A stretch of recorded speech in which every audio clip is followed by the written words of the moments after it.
Well, we had a lot of fun during our iguana hunt. By the way, if I didn't mention to you, we took the legs off and they make a great meal. We had about 30 of those iguanas, and the legs taste a lot like a frog's leg. If you like them, I do, and they tasted well. Now the rest of the body, well, some say it tastes like chicken. I can tell you this, if you don't get at least a 3-footer, clear up to a 5-footer, there isn't a whole lot of meat there, and you've got to do a lot of cleaning. We didn't have time for that, so we stayed, we gave those iguana to a soup kitchen nearby, and they take anything they can get, and the people that come there and eat for free enjoyed them, I'm sure. From there, we headed a little bit west to a cattle ranch. And on this cattle ranch, they have another destructive critter that Florida offers a bounty on and wants to rid them. The ranchers certainly want to get rid of them because those wild boar, they just tear up the ground. They eat a ton of that grass that's out there, and that grass really is needed by the cattle. Our guide was Richard. He was cool. He wore a cowboy hat. He had been a cowboy for most of his life out in the Northwest. He ran a cattle ranch that had about 1,000 head of cattle, he tells me. And they had all kinds of issues up there trying to keep those cattle safe. But for retirement, semi-retirement, he came to South Florida, where he and his wife were closer to family and a good church they wanted to attend. And he got this job running this hog ranch. Well, there's a few cattle, you'll see that on the video. But he liked seeing these hogs taken care of. And Zachary Taylor, who is the founder and owner of Aries, he specializes, I said Zachary Taylor, Zachary Matthews. He handles large bore guns. And he's not just the average distributor, if you will. He gets guns made the way he wants. He's a gunsmith. He knows how to get them fixed and get them right. And he focuses on the guns that come into him that are in good shape. Anyway, you'll see him on the video. And, well, I'll tell you what happens at the very end. Hey, this is Richard, our guide. But they call me Rawhide. They call him Rawhide. I've been called Russ since I was 3 years old. That was my nickname. How much does it cost to shoot a combine mistake? $1,500. Oh. Unless you shoot a bull, but it could be, thousands. Okay. I don't recommend doing that. I mean, it's pretty easy to tell the difference. Boy, well, like I say, they have cows on this property. I don't know why they do it. Good old Zach Matthews, he keeps opening these gates and closing them. These are all the first year heifers. And that is a bull right there.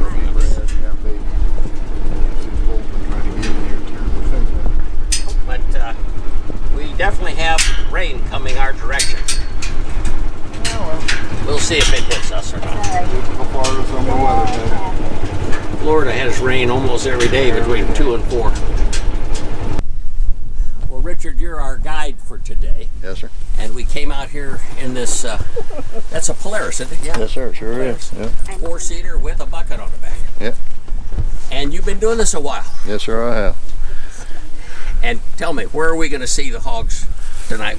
You're going to see the hogs tonight. Well, I mean, several places, but there's a water hole right over yonder. Okay.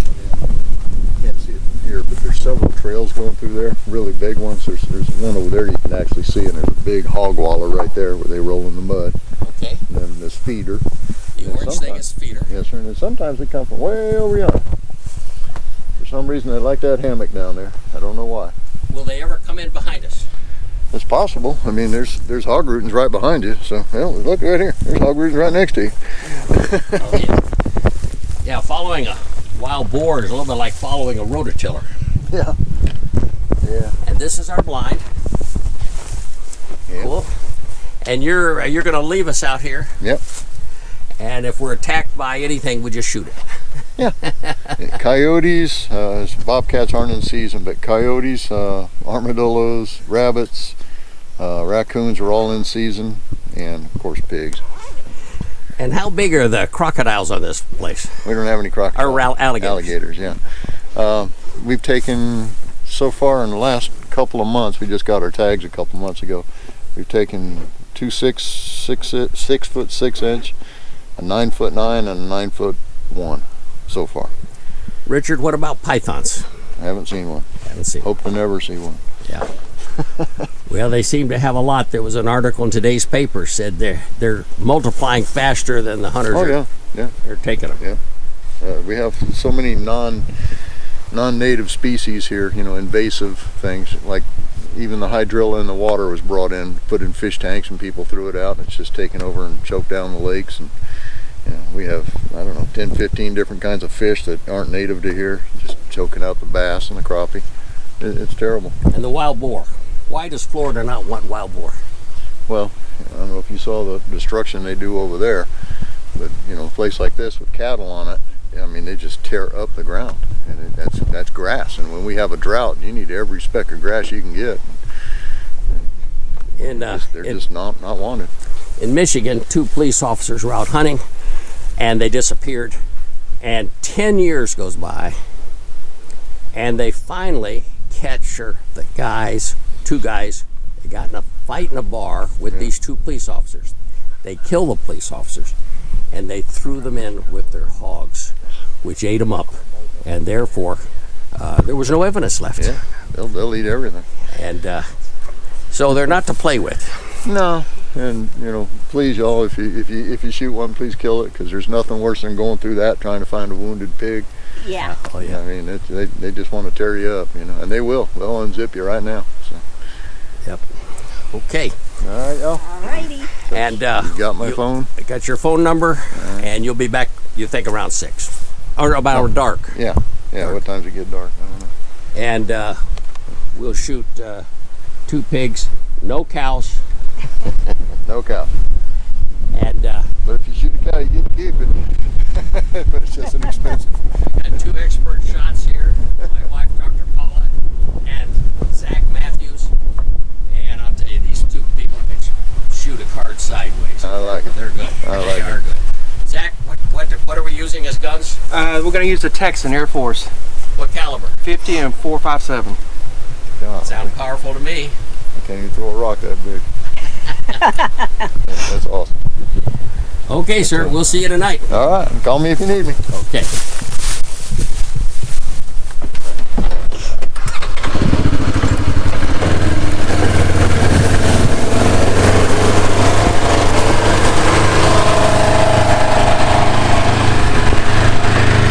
Interesting that Richard got the job about 9 months ago.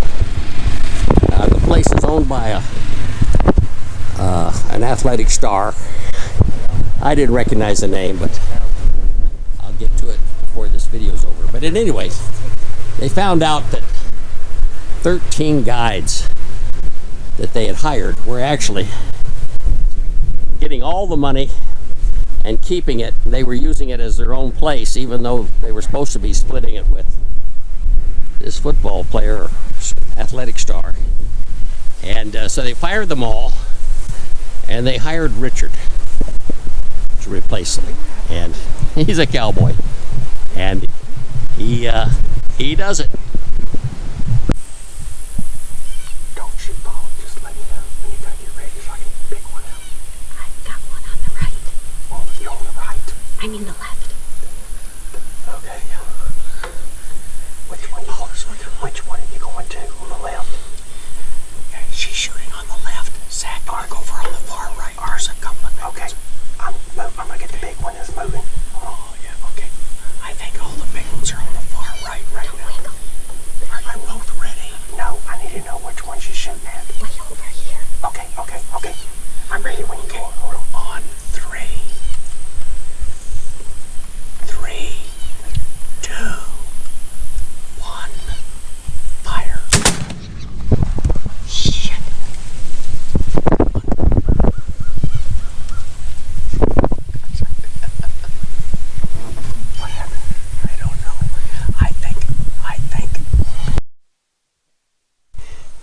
looks like our hunt's coming to an end. Rain is coming our way.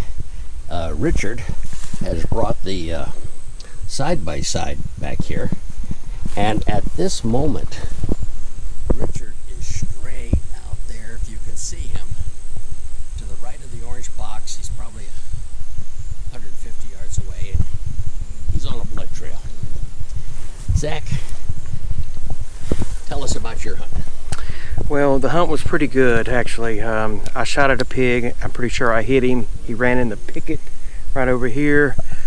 I'm going to give it about 15, 20 more minutes, and I'm going to go look for him. Hopefully find some blood. Right. Fortunately, Richard has one of those flashlights that has colors, and he can pick up blood drops pretty easy. And Dr. Paula, how was your hunt? It was fun.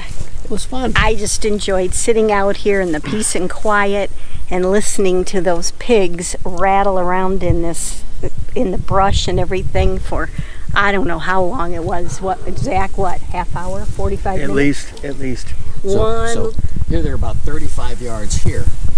And we wanted them out in the open, which they finally did come. I think they heard the thunder of the rain and figured we better eat while it's dry and the going's good. I shot at one. I thought I hit it. He's out there looking for a blood trail, so who knows? And next we'll be on Zach's blood trail. Let's hope we have 2 big pigs to take home. Well, it was an exciting hog hunt, I can tell you that. Let me give you 2 tips. Be very careful. These hogs can kill you. We had 2 police here in Michigan who were killed and thrown into a farmer's pig pen, and they never found any pieces of them, I'm sorry to tell you. The same is true with wild hogs. Those tusks can pick you up and throw you right over a fence if they have to. So we were on a platform, as you saw, that kept us about 4 feet off the ground, and I was glad to see that. That guide, Richard, was quite good. But there were 2 mistakes in my mind that were made to touch on. One is they're very dangerous. Let me tell you the second one. Often these firms that offer hunts of iguana and hogs and alligators and nutria, that's like a beaver with a rat tail. You don't want the afternoon hunt on a hog hunt. They'll either do the morning hunt or the evening hunt. And here's the reason why. Those hogs will come in, and with an air gun, if you wound them instead of drop them hard, and Dr. Paula and Zachary Matthews, they got body shots, and that rolled them over, but it made them run off. And you don't want an afternoon hunt that spills into the night to try to track these things down with dangerous hogs. It wasn't our favorite moment. We actually went to bed not knowing if we were going to recover them or not. The next morning we were out there early, and yes, Dr. Paula got hers, Zachary got his, and wild hog tastes pretty good. But if we'd had the morning hunt, then we would have had the afternoon to track. And that's my recommendation to you. Other than that, I hope you enjoyed this hog hunt. If you did, give us a thumbs up. If you got questions that I didn't cover, put them in the comments section. I'll be personally answering them. Other than that, you have a good day.